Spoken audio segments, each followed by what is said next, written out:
उत्तर प्रदेश की योगी सरकार ने एक बार फिर ऐसे फैसले लिए हैं जिनकी गूंज सिर्फ प्रशासनिक गलियारों तक सीमित नहीं रहने वाली, बल्कि सियासत में भी नई बहस छेड़ सकती है। एक तरफ शाहजहांपुर की जलालाबाद तहसील का नाम बदलकर परशुरामपुरी करने के प्रस्ताव पर मुहर लगी है। वहीं दूसरी तरफ स्वास्थ्य और श्रमिक कल्याण से जुड़े कई बड़े फैसले भी लिए गए।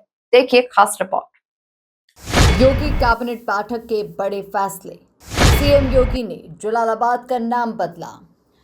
यूपी का जलालाबाद होगा परशुरामपुरी।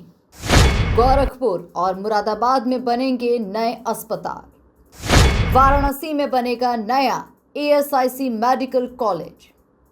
1,60,000 से अधिक होमगार्ड्स को कैशलेस इलाज। मुख्यमंत्री योगी आदित्यनाथ की अध्यक्षता में हुई उत्तर प्रदेश कैबिनेट की बैठक में 29 महत्वपूर्ण प्रस्तावों को मंजूरी दी गई। सबसे ज्यादा चर्चा जिस फैसले की हो रही है वो है शाहजहांपुर जिले की जलालाबाद तहसील का नाम बदलकर परशुरामपुरी किए जाने का निर्णय। कैबिनेट मंत्री सुरेश खन्ना ने बताया कि यह स्थान भगवान परशुराम की जन्मस्थली के रूप में जाना जाता है। शासन ने 25 जून 2025 को नाम परिवर्तन का प्रस्ताव केंद्र सरकार को भेजा था। भारत सरकार से अनापत्ति प्रमाण पत्र यानी एनओसी मिलने के बाद अब राज्य मंत्रिमंडल ने इस पर अंतिम मुहर लगा दी है। इसी के साथ ही नाम बदलने की औपचारिक प्रशासनिक प्रक्रिया शुरू होगी। पौराणिक कथाओं में के माध्यम से हम जानते हैं कि भगवान परशुराम जी की जन्मस्थली, आइए शाही जी, 124वां है आपका, आइए। भगवान परशुराम की जन्मस्थली जलालाबाद का नाम बदलकर परशुरामपुरी रख दिया जाए। 16/4/25 के माध्यम से जनपद शाहजहांपुर की नगर पालिका परिषद जलालाबाद क्षेत्रांतर्गत नगर जलालाबाद का नाम परिवर्तित कर भगवान परशुराम के नाम पर परशुरामपुरी अथवा परशुराम धाम जनपद शाहजहांपुर किए जाने का प्रस्ताव शासन को उपलब्ध कराया गया और शासन के द्वारा 27 जून 2025 को भारत सरकार से अनुरोध किया गया था। भारत सरकार ने 19/8/25 द्वारा नगर पालिका परिषद शाहजहांपुर क्षेत्रांतर्गत नगर जलालाबाद का नाम परिवर्तित कर परशुरामपुरी किए जाने का प्रस्ताव पर अनापत्ति प्रदान की और अब रास्ता साफ हो गया है। क्योंकि भारत सरकार से एनओसी आ गई, इसलिए आज मंत्री परिषद ने इसको सहमति दे दी है कि बहुत दिनों से ये मांग चली आ रही थी, 10 साल से, और आज मंत्री परिषद की सहमति इस पर मिल गई। अब इसका नाम परशुरामपुरी हो जाएगा, ये हम समझते हैं जी। तो ये बहुत बड़ा निर्णय है। कैबिनेट बैठक में गोरखपुर और मुरादाबाद में श्रमिकों के लिए 100 बेड के नए अस्पताल बनाए जाएंगे। इसके अलावा वाराणसी में ईएसआईसी मेडिकल कॉलेज के निर्माण के लिए निःशुल्क भूमि आवंटन को मंजूरी दी गई है।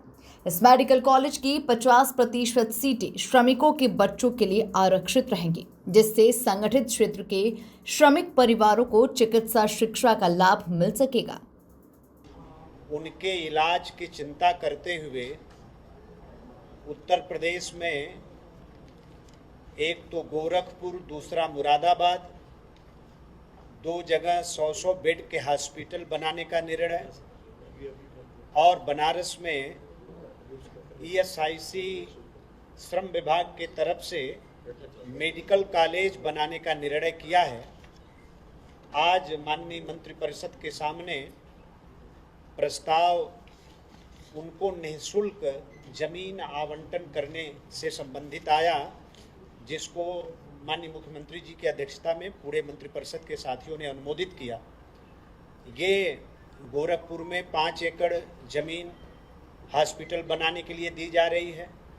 मुरादाबाद में भी 5 एकड़ जमीन 100 बेड के हॉस्पिटल को बनाने के लिए दी जा रही है और 13 एकड़ जमीन बनारस में मेडिकल कॉलेज बनाने के लिए भारत सरकार को निःशुल्क आवंटित की जाएगी।